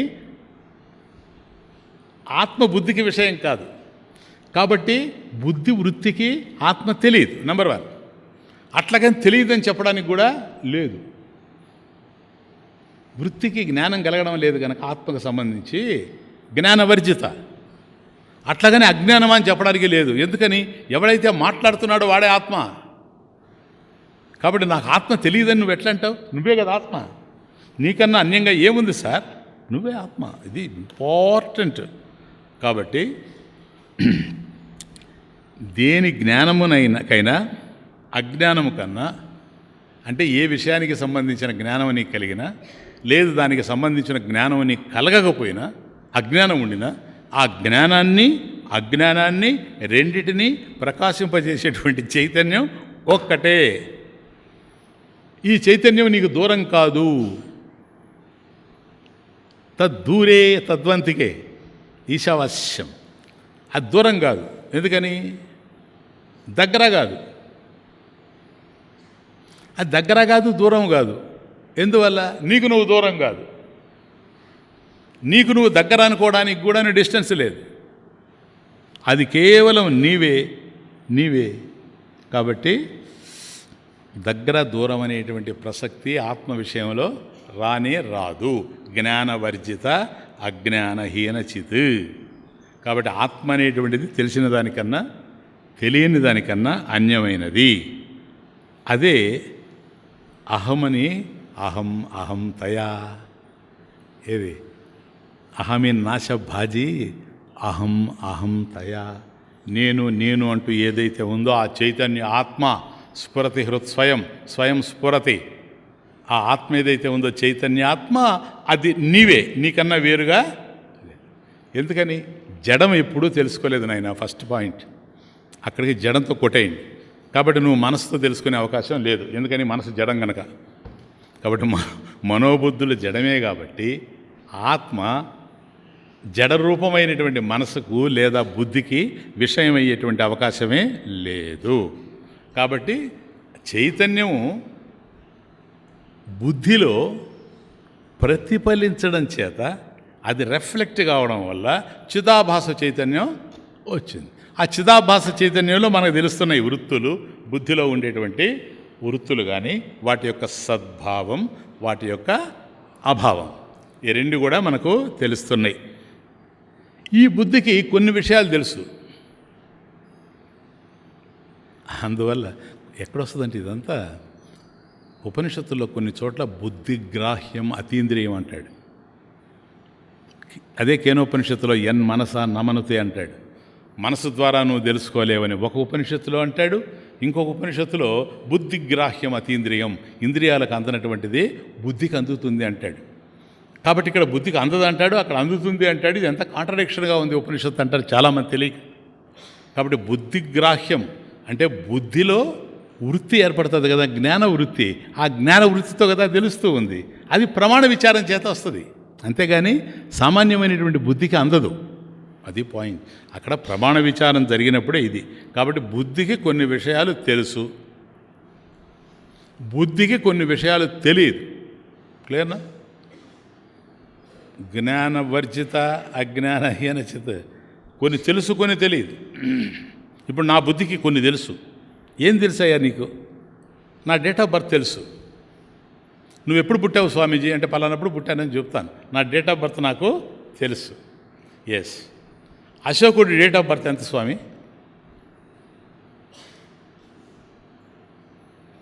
మీకేమన్నా తెలుసా? కింగ్ ఎంపరర్ అశోక తెలియదు కదా. ఇప్పుడు నేను తెలుసు అనే దానికి సంబంధించిన తెలియదు అనే దానికి సంబంధించిన నా జన్మదినం ఏదో, నా డేట్ ఆఫ్ బర్త్ నాకు తెలుసు. నాకు తెలుసు ఇంపార్టెంట్. నా డేట్ ఆఫ్ బర్త్ నాకు తెలుసు. అశోకుని యొక్క డేట్ ఆఫ్ బర్త్ నాకు తెలియదు అనేది నాకు తెలుసు. లేనా? అక్కడ కూడా తెలివే ఉంది. తెలియదనే చోట కూడా తెలివే ఉంది. ఏం తెలియదు నీకు? ఫలాంది తెలియదు, అదే తెలివి. కాబట్టి ఇది తెలుసు అనే జ్ఞానం ఉంది, అది తెలియదు అనే జ్ఞానం ఉంది. జ్ఞానవర్జిత అజ్ఞానహీన చిత్ జ్ఞానం. కాబట్టి ఆత్మకి తెలుసు తెలియదు అనేటువంటివి బుద్ధిలోనే తెలుస్తూ ఉన్నాయి. కాబట్టి బుద్ధిలో ఏవైతే తెలుసు తెలియదు అని అనిపిస్తూ ఉందో ఈ రెండింటిని ప్రకాశింపజేస్తూ ఉంది ఆత్మ. ప్రకాశింపజేసేది ఏదో అది భాసకం, ప్రకాశింపబడేవి ఏవో అవి భాష్యం. ఇక్కడ భాసక సంబంధం కనుక చూసినట్లయితే ఏదైతే సమస్తాన్ని ప్రకాశింపజేస్తూ ఉందో అది ఆత్మే. ఈ బుద్ధి ఆత్మని ప్రకాశింపచేయలేదు. కాబట్టి ఎప్పుడైతే ఆత్మ ప్రకాశ స్వరూపం అయిపోయిందో బుద్ధిలోని వృత్తులను ప్రకాశింపజేస్తూ ఉంది. వస్తువుల యొక్క అజ్ఞానానికి సంబంధించినటువంటి వృత్తులను కూడా ప్రకాశింపజేస్తూ ఉంది. కాబట్టి నీ మనసులో ఉండేటువంటి వృత్తుల్లో జ్ఞానం ఉంది, అజ్ఞానం ఉంది. ఇంతకుముందు చూసినట్టుగా ఈ రెండింటిని ప్రకాశింపజేసేటువంటిది ఆత్మ. కాబట్టి వృత్తిలో ఉండేటువంటి జ్ఞానాన్ని, వృత్తిలో ఉండేటువంటి అజ్ఞానాన్ని రెండింటిని ప్రకాశింపజేసేటువంటిది ఆత్మ. కాబట్టి అది వీటికన్నా, ఎందుకని ఇవి భాష్యం కదా, వీటికన్నా వేరుగా ఉంది. భాసకం ప్రకాశింపజేస్తూ ఉంది. కాబట్టి తెలిసిన దానికన్నా అన్యమైంది జ్ఞానవర్జిత, తెలియని దానికన్నా అన్యమైంది అజ్ఞానహీన. ఎక్కడన్నా వచ్చిందా ఇదే? ఎగ్జాక్ట్లీ. మీకు ఇంతకుముందు కేనోపనిషత్తు చెప్పినప్పుడు నేను చెప్పలే, సేమ్ అదే. అన్యదేవ తద్విదితాత్ అధో అవిదితాదధి ఇది శుశ్రుమ పూర్వేషాం ఏన తద్వ్యాచక్షిరే. కేనోపనిషత్తులో వెరీ క్లియర్ కదా. ఎందుకని? అన్యత్ ఏవ తత్ విదితాత్. విదితం అంటే తెలిసింది, ఏనైనా విదితాత్ తెలిసిన దానికంటే, అన్యత్ ఏవ తత్.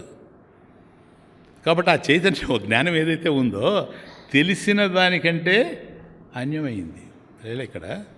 ఇక్కడ ప్రక్రియ ఇది సంప్రదాయంలో ప్రక్రియ. అంటే చెబితే అర్థం చేసుకునేది మనసు, కానీ ఆత్మ మనసుకు తెలిసేది కాదు. మనసా నమనుతే అటువంటి దాన్ని చెప్పాలి. చెప్పడానికి అవకాశం లేనిటువంటి దాని గురించి చెప్పాలి. అందుకని మహాత్ములు సంప్రదాయాన్ని కనిపెట్టారు. అంటే ఏ విధంగా చెబితే ఇది అర్థమవుతుందో ఆ విధంగా చెప్పారు. ఇలా చెబితేనే అర్థమవుతుంది, ఇంకో విధంగా చెప్తే అర్థమయ్యేది అవకాశం లేదు. కాబట్టి అన్యదేవ తద్ విదితాత్. విదితాత్ తెలిసిన దానికంటే, అన్యత ఏవ వేరుగా ఉంది ఇది. కాబట్టి ఈ ప్రపంచంలో మనకు అనేకం తెలుసు మనసుకి, దానికన్నా అన్యమైనటువంటిది అధో అవిదితాదధి. అవిదితాత్ ఏదైతే తెలియదో దానికంటే కూడా అధి, దానికంటే కూడా అన్యమైంది కూడా. తెలిసిన దానికంటేనే కాదు, తెలియని దానికంటే కూడా అన్యమైంది కూడా. ఇది అని శుశ్రుమ పూర్వేషాం. శుశ్రుమ పూర్వేషాం, మా పూర్వీకులైనటువంటి మా గురువులు దగ్గర నుంచి మేము ఈ విధంగా విన్నాం. See the beauty Kenopanishad. ఇది శుశ్రుమ పూర్వేషాం, మా పూర్వీకులైనటువంటి మహర్షుల దగ్గర నుంచి మేము ఈ విధంగా విన్నాం. ఏనస్తద్ వ్యాచక్షరే, ఏ నహ తద్వ్యాచక్షరే. ఏ ఆచార్య గురువులు ఎవరైతే ఉన్నారో వాళ్ళు నహ అస్మభ్యాం మాకు. కాబట్టి గురువులు ఏ నా అంటే రెండు, ఏ ఆచార్య నా అంటే నా అని కాదు, నహ అంటే మాకు, అస్మభ్యం. కాబట్టి ఏ ఆచార్య నహ అస్మభ్యం మాకు వాళ్ళు బోధించారు దీన్ని. బ్రహ్మ వ్యాచచక్షురే, వ్యాఖ్యాతవంతః, విస్పష్టం కథితవంతః, దాన్ని సుస్పష్టంగా అర్థమయ్యేటట్టుగా చేశారు. తేషాం ఇత్యర్థః శంకర భాష్యం. కాబట్టి తెలిసిన దానికన్నా అన్యమైంది, తెలియని దానికన్నా అన్యమైంది. నీకు తెలిసింది ఏదో ఆ తెలిసిన దాన్ని బుద్ధిలో ప్రకాశింపజేసేటువంటిది ఆత్మ. అట్లాగని నీకు తెలియంది ఏదైతే ఉందో ఆ అభావాన్ని కూడాను ప్రకాశింపజేసేటువంటిది ఆత్మ. కాబట్టి అది తెలిసిన దానికన్నా తెలియని దానికన్నా అన్యమైనటువంటిది. జ్ఞాన వర్జిత అజ్ఞానహీన. జ్ఞానం చిత్, ఆ జ్ఞానమే చైతన్యము అంటారు. అది ఎవరో కాదు అది. కాబట్టి విదితాత్ అన్నాడు కదా, విదిత అంటే తెలిసింది అని అర్థం. అంటే ఎలా తెలిసింది నీకు? వృత్తి విషయంగా తెలిసింది. వృత్తి, సంకల్పం. నీకు ఏది తెలిసినా సంకల్పంగానే తెలియాలి. కాబట్టి అవిదిత అంటే తెలియనిది, అంటే వృత్తి విషయంగా అర్థం కానిది. కాబట్టి తెలిసిన దానిని తెలియని దాన్ని రెండింటినీ ప్రకాశింపజేసేది. నీకు ఏదైతే తెలుసో దాన్ని నువ్వు చెప్పగలవు, అంటే వృత్తి విషయంగా తెలిసేది. కానీ ఆత్మని ఎందుకు చెప్పలేకపోతున్నావంటే అది నీకు వృత్తి విషయంగా తెలిసింది కాదు. పోతే అట్లాగని తెలియదండి అవిదితం అని చెప్తామంటే కాదు, అవిదితాదది. ఆ తెలియని దానికంటే కూడా అన్యమైనటువంటిది. ఎందుకని? తెలియదని ఎట్లా అంటావా? ఆత్మ కదా, ఆత్మ నీవే కదా. నీవే అయినప్పుడు తెలియదని ఎట్లా అంటావు? నాకు తెలియదు అంటున్నావు కదా, ఆ తెలియదు పక్కన పెట్టాయా, నాకేంటో చెప్పు. నేనెవరు చెప్పు? ఆత్మ. కాబట్టి నీవే దయ్యి ఉండడం వల్ల నీకన్నా అన్యంగా అయ్యేందుకు అవకాశం లేదు. కాబట్టి ఈ ప్రపంచంలో తెలిసినవి తెలియనివి రెండు కలిసే ఉన్నాయి. అది ఈ ప్రపంచం అంటే. వాస్తవంగా చెప్పాలంటే తెలిసిన దానికన్నా తెలియనివే ఎక్కువగా ఉన్నాయి ఈ ప్రపంచంలో. ఈ రెండు కలిసి ఉన్నాయి. ఇవి తెలుసుకోవడం మనం. విదితాత్ అవిదితాత్, జ్ఞానవర్జిత అజ్ఞానహీన. ఇప్పుడు ఉదాహరణకి అది ఏమాకు స్వామీజీ, అది అరిటాకు నాయన, అంతవరకు తెలుసు నాకు. అది అరిటాకు అని తెలుసు, ప్లాంట్ అండ్ లీఫ్ అని తెలుసు. Swamiji why the plant and leaf is green అని అడిగాడు అనుకోండి, అది ఆకు పచ్చగానే ఎందుకు ఉంది అన్నాడు అనుకోండి, ఫినిష్. ఒకవేళ ఆన్సర్ చెప్తే మళ్ళీ వేయడానికి ప్రశ్న ఉంది. కాబట్టి దాన్ని నేను సంపూర్ణంగా చెప్పాలంటే బాటనీ అంతా నాకు తెలిసి ఉండాలి. ఇంకా మీకు చెప్తా, బాటనీలో కూడా రీసెర్చ్ జరుగుతూ ఉంది sir. It is not final, ఒక ఫైనాలిటీ లేదు. కాబట్టి మనకు తెలిసినవి కొన్ని, తెలియనివి చాలా తెలుస్తూ ఉన్నాయి. మనిషి తెలుసు, ఆయన నాకు తెలుసండి పలానా ఆయన వీరభద్రయ్య అని చెప్పావు, కానీ ఆయనకు ఉండేటువంటి సమస్యలన్నీ నీకు తెలియవు, ఆయన కుటుంబ పరిస్థితులు నీకు తెలియదు, బాధలు నీకు తెలియదు, ఇది బాధలు నీకు తెలియదు. కాబట్టి ఆయన గురించి నీకు తెలుసు, కానీ ఆయనకి సంబంధించిన ఎన్నో విషయాలు నీకు తెలియదు. ఏం చెప్తా? ఇదేంటి? ఇది దేహం. ఇది దేహం అని అందరూ చెప్తారు ఎవరిని అడిగినా. కాబట్టి ఈ దేహంలో ఏదేది ఉందో, ఏదేది ఏ పని చేస్తూ ఉందో ఎంతమందికి తెలుసు? డాక్టర్స్ కొంతవరకు తెలిసేమో, బాగా లోతుగా పరిశీలించుంటే కొంతవరకు. ఎందుకని? ఆ మెడికల్ సైన్స్ కూడా ఇప్పుడు రీసెర్చ్లోనే ఉంది కనుక ఈ పొద్దు చెప్పేటువంటివి రేపు కాదనొచ్చు. అపెండిసైటిస్ ఉపయోగం లేదని నేను చెప్పచ్చు, ఈరోజు కాదనొచ్చు. అపెండిసైటిస్ ఉపయోగం లేదు కనుక దాన్ని ఆపరేషన్ చేసేయచ్చు అని చెప్పచ్చు. కానీ ఈరోజు దాని ఉపయోగం ఇట్లా తెలిసి వచ్చింది అని మళ్ళీ అనొచ్చు, ఎందుకంటే రీసెర్చ్ నడుస్తూ ఉంది కనుక. కాబట్టి మనకు తెలిసినవి కొన్ని, తెలియనివి చాలా కనపడుతూ ఉన్నాయి. నాకు మనసు ఉందని తెలుసు, నా మనసు ఆలోచిస్తుందని తెలుసు. నా మనసులో ఎన్ని పొరలు ఏ విధంగా ఆలోచిస్తూ ఉన్నాయో అదంతా అర్థం కావాలంటే ఒక మనిషి నిగూఢంగా మనస్తత్వ శాస్త్రంలోకి వెళ్ళాలి. అదే డెప్త్ సైకాలజీ. అంత డెప్త్ సైకాలజీకి వెళితే అప్పుడు నీకు అర్థమవుతాయి. ఏమని? ఇంకా అర్థం చేసుకోవాల్సింది చాలా ఉందని. క్లియర్నా? కాబట్టి తెలిసినవి ఉన్నాయి, తెలియనివి ఎక్కువ కనపడుతూ ఉన్నాయి. కాబట్టి తెలిసిన దానికన్నా తెలియని దానికన్నా అన్యంగా ఉండేటువంటిదని గురువు చెప్తా ఉన్నాడు. ఇతి సుశ్రుమ పూర్వేషం. అది బ్యూటీ. గురువు ఏం చెప్తున్నంటే, నాయన నీకేం తెలుసో దానికన్నా అన్యమైంది ఆత్మ, దాన్ని ప్రకాశింపజేస్తూ ఉంది. నీకేదైతే తెలియదో దాన్ని కూడా ప్రకాశింపజేస్తూ ఉంది. కాబట్టి తెలియడము తెలియకపోవడం అనేటువంటిది కేవలం మనోవృత్తుల్లోనే ఉంది. కానీ ఈ రెండింటిని ప్రకాశింపజేసేటువంటి ఆత్మ వీటికన్నిటికి కూడాను భిన్నంగా తెలుస్తూ ఉంది. అంటే నీకు తెలిసింది తెలిసినట్లుగా, తెలియనిది తెలియనట్లుగా తెలిపే జ్ఞానం ఎవరు? నువ్వే. తెలిపే జ్ఞానం నువ్వే. జ్ఞానం ఏ జ్ఞానం? నన్ను అది మన జ్ఞాన వర్జిత అజ్ఞాన హీన జ్ఞానం చితేవ. జ్ఞానవర్జిత అజ్ఞానహీన చిత్ జ్ఞానం. కాబట్టి నీకు తెలిసింది తెలిసినట్టుగా, తెలియంది తెలియనట్టుగా అర్థం చేసుకోవడానికి ఏ జ్ఞానం అయితే ఉపయోగపడుతూ ఉందో అదే జ్ఞానం. ఆ జ్ఞానం ఏది అంటే అది నువ్వే సార్. ఆ జ్ఞానం ఎవరు? నువ్వే. నీకన్నా అన్యమైనటువంటిది కాదు. అదే చిత్ అంటే చైతన్యం. చిత్ అంటే చైతన్యం. అది ఎవరు? అది ఆత్మ. అర్థమవుతుంది ఇప్పుడు. అందుచేత నీకు అజ్ఞానము అనేటువంటిది సమస్య కాదు. ఎందుకని నీవే అది అయ్యున్నావు గనక. ఇది సుశ్రుమ పూర్వేష. అజ్ఞానాన్ని ఇట్లా ఎగరగొట్టారు మహర్షులు. వాళ్ళ దగ్గర నుంచి మేము ఈ విధంగా విన్నాము. ఏనస్తద్వ్యాసచిక్షిరే వ్యాఖ్యాతవంత విస్పష్టం కథితవంత. చక్కగా మాకు వివరించి చెప్పారు. మాకు అర్థమయ్యేటట్టుగా చెప్పడానికి ఇన్ని కోణాల్లో నుంచి తీసుకొచ్చారు. కాబట్టి విదితం అంటే తెలిసింది. తెలిసింది అంటే వ్యక్తమైంది అని అర్థం. తెలిసిందంటే వ్యక్తమైంది నాయన. సర్వమేవ వ్యావృతం విదితం. సర్వమేవ వ్యావృతం విదితం ఏవ. సర్వం ఏవ వ్యావృతం. ఏదైతే వ్యక్తం అవుతుందో అది విదితం. అది వ్యక్తమైతేనే నీకు అది ఉన్నట్టు తెలుస్తుంది. కానీ ఆత్మ తెలిసే అవకాశం ఉందా? అట్లా వ్యక్తం అవుతుందా? వ్యక్తం అవుతుంది. ఎప్పుడు? అజ్ఞానం ఉంటే. ఆత్మ ఇట్లా ఉందా అట్లా ఉందని చెప్పచ్చు. కానీ వాస్తవానికి ఆత్మ అనేటువంటిది వ్యక్తమయ్యేటువంటిది కాదు. ఏదైతే వ్యక్తం అవుతుందో అది సృష్టింపబడింది అని అర్థం. వ్యక్తమైంది సృష్టింపబడి ఉండాలి. లేకపోతే నీకు ఎట్లా తెలుస్తుంది? అది విదితం కదా. అది కార్యం. సృష్టింపబడింది కార్యం.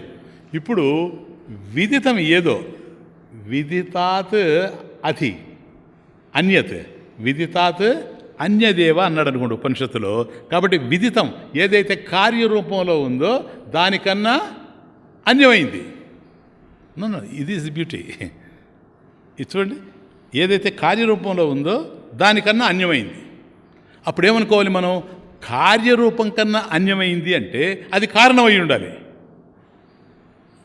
క్లియర్నా? విదితాత్ అన్యతేవ అవిదితాత్ అధి అన్యతేవ. కాబట్టి ఎప్పుడైతే కార్యము కాదన్నామో కారణమై ఉండాలి. కారణమే కదా కార్యంగా మారేది. కారణమే కార్యంగా మారుతుంది. ఇప్పుడు మట్టి కారణం, కుండ కార్యం. కాబట్టి కుండలో ఉండేదంతా మట్టే. అంటే మట్టే కుండగా మారింది అని అర్థం. కారణమే కార్యంగా మారింది. అట్లాగే ఈ సృష్టి కార్యరూపంలో ఉంటే ఇది దీంట్లో అన్నీ మనకు తెలియచ్చు, విదితం. దీనికన్నా అన్యమైంది అంటున్నాడు. పోనీ కారణం అంటే కారణం ఏదో అది సృష్టిగా మారడానికి అవకాశం లేదు. సృష్టిగా కనిపిస్తూ ఉంది. ఇది మనం దక్షిణామూర్తి స్తోత్రంలో చూచాం. మాయాకల్పిత, సరేనా, దేశకాల కలన వైచిత్ర్య చిత్రీకృతం. కాబట్టి ఇది అట్లా కాదు. ఎందుకని? కారణం కార్యంగా మారే ప్రశ్న లేదు, అది పరిణామం అవుతుంది. ఇప్పుడు ఉదాహరణకి పాముగా కనిపించడానికి, సర్పంగా కనిపించడానికి రజ్జువు సర్పంగా పరిణామం చెందాల్సినటువంటి అవసరం లేదు. ఉందా? అది తమాషా. కాబట్టి తనలో ఏ విధమైనటువంటి సహజంగా పరిణామం, అది వివర్తవాదం.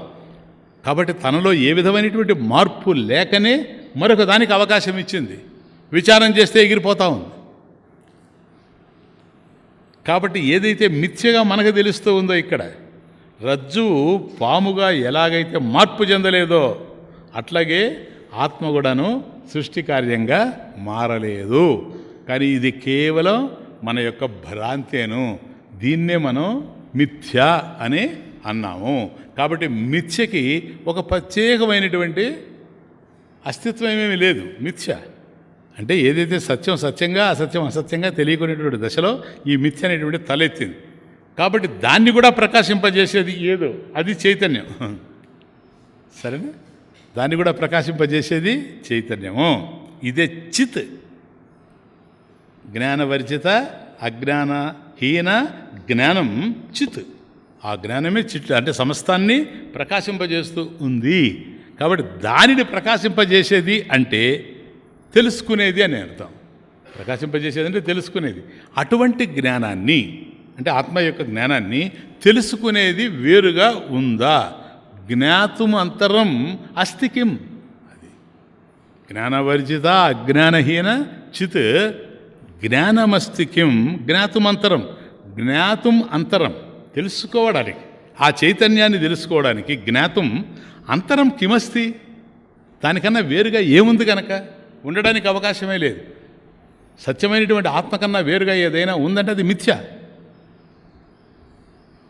ఇది దాన్ని తెలుసుకునేటువంటి అవకాశం లేదు. కాబట్టి చిత్ అంటే చైతన్యం ఏదైతే ఉందో అదే ఆత్మ, అది ఆత్మ ప్రకాశం కనుక దానిని ప్రకాశింపజేయుటకు, స్వప్రకాశమైనటువంటి ఆత్మని ప్రకాశింపజేయుటకు ఇంకొక ప్రకాశం అవసరం లేదు.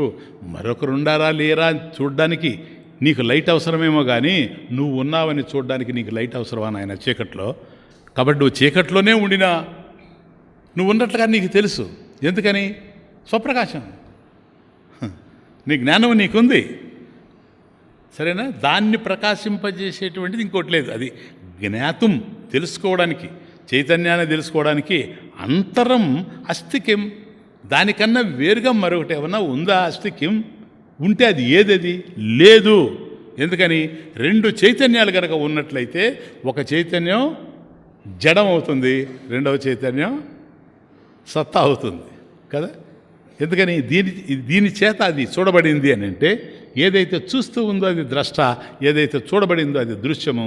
కాబట్టి ద్రష్ట ఏదైతే ఉందో దృగ్బ్రహ్మ, దృశ్యం మాయ. కాబట్టి ఆ చైతన్యం మాయ అవుతుంది. కాబట్టి రెండు ఉండడానికి అవకాశం లేదు కనుక అందుకని అక్కడ నిర్ద్వయాత్, ఆత్మనిష్టత, ఆత్మ నిర్ద్వయాత్, అది రెండు అయ్యేందుకు అవకాశం లేనే లేదు. కాబట్టి స్వప్రకాశము స్వతసిద్ధం కనుక ఆత్మ అనేటువంటిది, ఆత్మ ఎప్పుడైతే స్వప్రకాశంగా స్వతసిద్ధంగా మనకు తెలుస్తూ ఉందో దాన్ని ప్రకాశింపజేయడానికి అంటే తెలియడానికి ఒకటే మార్గం. ఏంటో తెలుసా? ప్రమాణం. ఇప్పుడు అర్థమైందే శాస్త్రం అంటే ఏంటో. కాబట్టి శాస్త్ర ప్రమాణం నాయన జాగ్రత్తగా అర్థం చేసుకోండి. చాలామంది చెప్తుంటారు శాస్త్ర ప్రమాణం వల్ల ఆత్మ తెలుస్తుంది, ఇంకో విధంగా తెలిసేందుకు అవకాశం లేదు అని అంటే అప్పుడు శాస్త్రం ఆత్మ అయిపోద్ది. ఎందుకని? దాని చేత ఇది ప్రకాశింపబడుతూ ఉంది కనుక. కాబట్టి శాస్త్రము ఎట్లా ప్రమాణము అనే సూక్ష్మ విషయం కూడా తెలియాలి. శాస్త్రం ఎట్లా ప్రమాణం తెలుసా? ఆత్మని ప్రకాశింపజేయడానికి కాదు శాస్త్రం ఉండేది, అజ్ఞానాన్ని పోగొట్టడానికి. The point. ఇవన్నీ సూక్ష్మమైనటువంటివి, అజ్ఞానాన్ని పోగొట్టడానికి. కాబట్టి ప్రమాణం గురువు ఎప్పుడైతే ఇస్తాడో ఆత్మకు సంబంధించినటువంటి అజ్ఞానం పోతూ ఉంది కనుక ఆత్మ ఆత్మగా ప్రకాశిస్తుంది. గాలి వీచి మేఘాలన్నీ దూరమైపోయిన తర్వాత సూర్యుడు ఎట్లాగైతే దివ్యంగా ప్రకాశిస్తూ ఉంటాడో అట్లాగే గురుబోధ అనేటువంటి జ్ఞాన పవనాల వల్ల అజ్ఞాన మేఘాలు తొలగినప్పుడు ఆత్మజ్ఞాన భాస్కరుడు దివ్యంగా ప్రకాశిస్తూ ఉంటాడు. కాబట్టి ఎప్పుడైనా గుర్తుపెట్టుకోండి. ఎవరైనా అన్నారనుకోండి, అవునయ్యా శాస్త్రం ఎట్లా ప్రమాణము? శాస్త్రం ఉండేది అజ్ఞానాన్ని పోగొట్టడానికయ్యా, జ్ఞానాన్ని ఇవ్వడానికి కాదు. ఎందుకని? జ్ఞాన స్వరూపమైనటువంటి ఆత్మ అక్కడే ఉంది. కాబట్టి ఆత్మ సంస్థితి ఆత్మదర్శనం. ఆత్మని ఏవ సంస్థితి సమ్యక్ స్థితి, దాంట్లో ఉండిపోవడమే ఆత్మదర్శనం.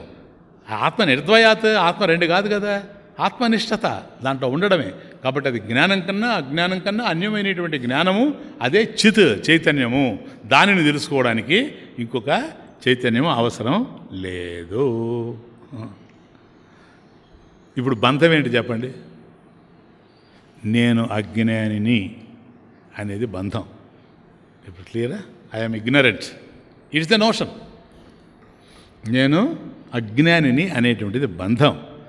నువ్వు జ్ఞానస్వరూపుడు అయి ఉన్న జ్ఞానాన్ని అజ్ఞానాన్ని రెండింటినీ ప్రకాశింపజేయటువంటి ఆత్మస్వరూపం నీవై ఉండినప్పటికి కూడాను, స్వప్రకాశ చైతన్యం అయి ఉండినా నేను అజ్ఞానిని అనేది నోషన్. ఎందుకని? జ్ఞానం కన్నా అజ్ఞానం కన్నా అతీతమైంది ఇక్కడ జ్ఞానంగా మనం చూస్తూ ఉన్నాం. కాబట్టి నేను అజ్ఞానిని అనేది బంధమైతే నేను జ్ఞానమును అనేది మోక్షం. అంతేనా? నేను అజ్ఞానిని అనేది బంధం, నేను జ్ఞానిని అనేటువంటిది మోక్షం. కాబట్టి అజ్ఞానం ఏదైతే ఉందో అది నీ స్వభావం కాదు. నీ స్వభావం కాదు కనుక దాన్ని చక్కగా పోగొట్టుకోవచ్చు. ఎందుకని? నీవే ఆత్మవి. ఆత్మకు సంబంధించిన అజ్ఞానం ఉంది. ఇక్కడ నువ్వు చేసేది ఏదో కొత్తగా తెచ్చుకోవడం కాదు నాయన, అవసరం లేకుండా తగిలించుకున్న దాన్ని తొలగించుకుంటూ ఉన్నావు. కాబట్టి అజ్ఞానం అనేటువంటిది నీ స్వభావం కాదు, దాన్ని తీసేస్తూ ఉన్నావు అంతే. కాబట్టి నేను అజ్ఞానిని అనేటువంటిది తప్పు. కాబట్టి జ్ఞానము కన్నా అజ్ఞానము కన్నా అతీతమైంది, భిన్నమైంది, వేరైనది ఏదైతే ఉందో అదే ఆత్మ, అదే చిత్. జ్ఞానవర్జిత అజ్ఞానహీన చిత్. ఆ చిత్ ఏదైతే ఉందో అది అంటే జ్ఞాన వృత్తి అంటే ఇది వృత్తి. జ్ఞానవర్జిత చూడండి, జ్ఞానవృత్తి వర్జిత అజ్ఞానవృత్తిహీన జ్ఞానం చిత్. క్లియర్నా? జ్ఞానవృత్తి వర్జిత. నీకేదైతే తెలుసో, జ్ఞానం అంటే ఆత్మజ్ఞానం కాదు, ఈ విషయానికి సంబంధించిన జ్ఞానం, విషయ జ్ఞానం.